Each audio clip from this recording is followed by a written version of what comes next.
was going to get up here today and start by saying that I am really afraid of my identity being stolen.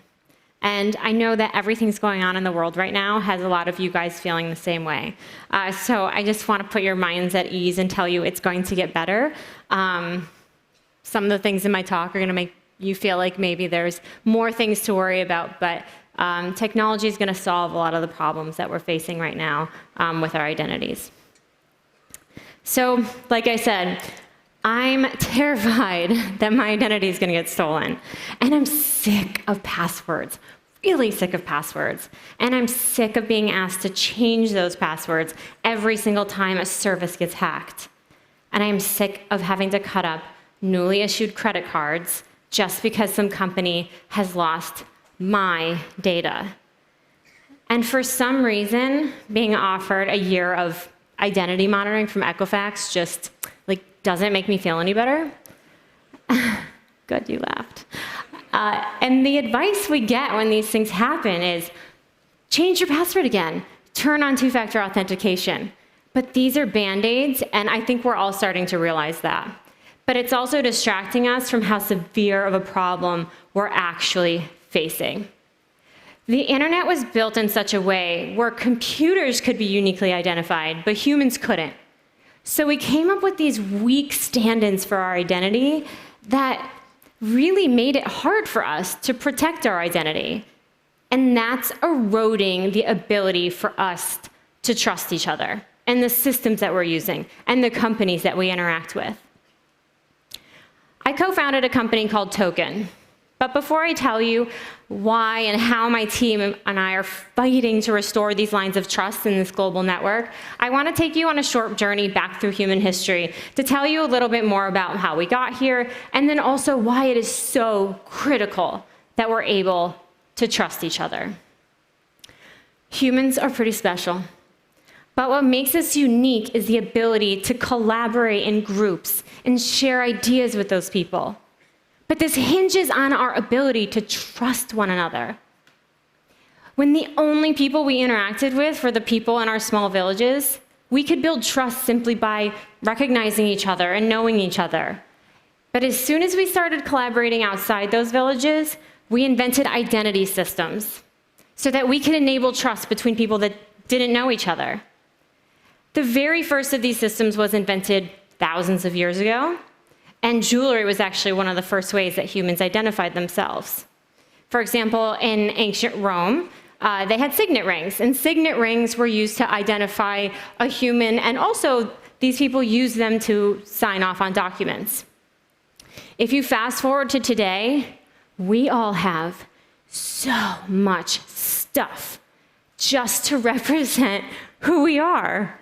We have tons of credit cards and IDs and keys and passwords, tons of passwords, unless, of course, you're one of the people that only has one. And then I hope you have more. Use more than one password. And this is really a challenge, not just from a security perspective, but also from a user experience perspective. But what if it could be simple again?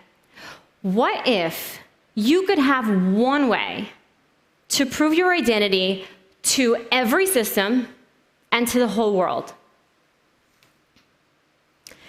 This ring is called Token. Token is a biometrically secured identity ring that lets you prove in a trusted way to the world who you are. Imagine all of those keys, all of those credit cards, everything in your purse, in your pocket, in your wallet that you have to carry around just for people to know who you are. Imagine them being sucked up into this ring, like a genie flowing into a lamp. Once you have Token on, you can seamlessly authenticate yourself into all the same systems that you're able to today. You can use Token to get into your house while you're trying to carry bags or briefcase on your way into the home. You can use it to pay for public transportation instead of having to have an MTA card. You can use it as your house key, your car key. you can use it to replace your access badge at work. Instead of fumbling for all of these things that we carry around to represent who we are, you simply tap your hand. And most importantly, you can replace the passwords you're using on the accounts that you're trying to get into. So, to me, all of that feels like magic. And when I have Token on, that's the experience, the feeling, the emotion I have. But there are 83 components inside of there that make all of that happen. There's a fingerprint scanner, there's a rechargeable battery, there's also a tamper-proof secure element.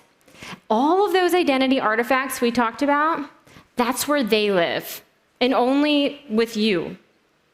So in the morning, when you wake up to put Token on, you scan your fingerprint over the fingerprint scanner, and it knows it's you. Biometrically, it identifies you. So long as you're wearing it, you can seamlessly use any of those credentials. And at the end of the day, when you take it off, you don't have to worry about your identity being stolen. All of those things are locked inside of Token. So if you leave it on a table at Starbucks or someone steals it from you, that's okay. You don't have to worry. The way that we interact with the world is with our hands. Everything. We push elevator buttons with our fingers. We open doors with our hands. We push things out of our way with our hands. Everything in the physical world we do with our hands. So we've extended those familiar motions to make Token feel natural. For technology to be adopted, it has to feel familiar. We resist change when we feel there's friction and unfamiliarity. So how is this any different? Like, why is a solution like this any better? And how's my identity going to be better protected? The way it works right now is that all of those identity artifacts, they live up there in the cloud. And that's the thing the hackers are hacking into when they get control of your identity. When you store millions of sensitive credentials in one place, I mean, if I'm a hacker, how am I supposed to resist? With a decentralized solution, all of those artifacts live with you and only with you. For example, we use asymmetric cryptography to prove to the systems you want to verify your identity who you are, so that those credentials never have to leave. It used to mean fraud, stealing a wallet. Maybe you'd get a credit card. Maybe you'd get an ID, some cash. But now, a failure of one of these systems impacts millions of people, hundreds of millions of people, and we saw a lot of this in 2017. The internet is an incredible thing. It has enabled humans to coalesce into a network of greater scale than ever before. And this is brilliant because it greatly amplifies the number of humans we're able to collaborate with. But the way we're identifying ourselves to these people, to the systems, to the companies, they're broken. And to fix this, it is crucial that we solve this problem. Ask the 16.7 million people that had their identity stolen last year. And it's critical because trust is what leads to collaboration.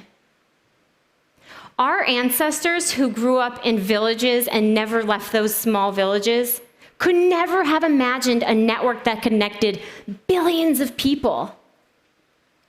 It is worth fighting to keep the internet free, but it is also worth fighting to keep the internet safe and trusted. Because without a safe and trusted internet, we aren't able to collaborate, to interact, to communicate, to innovate the way we choose. And this is why my team and I are fighting to restore trust in this global network so that we can continue collaborating with each other on a global scale, the very thing that makes us special as humans.